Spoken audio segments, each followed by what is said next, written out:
டேய் புறம்போக்கு ஏற்கனவே அப்படி தான் ரமேஷ் எதை பேசினான்ட்டு உடனே ரமேஷ் பழனி கோயில் ஆட்டை போட்டார். அது அவர் உறவினர், அது மயிறு மட்டன்னு சொன்னேன். புரியுதா?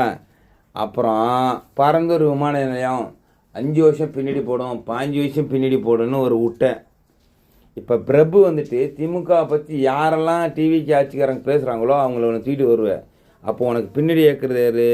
திமுக சொம்பு. ஏற்கனவே திமுக திட்டிகிட்டு இருந்தேன். ஆனால் திமுக நீ பணம் கொடுத்து உன்னை பேசுது. நீ எல்லாம் என்ன ஜென்மண்டா? நீ என்ன ஜென்மம்? உன்னை போலீஸ்காரங்க பிடிச்சி கொண்டு வந்து வான் பண்ணி விட்டாங்க. இந்த நேரம் ஏறப்பழம் ஏற்றணும் உனக்கு, அப்போ தான் செட் ஆவேன். உன் வீட்டில் உங்கள் அக்கா தங்கச்சி உன் பொண்டாட்டி பிள்ளைங்க யாரும் இல்லையாடா?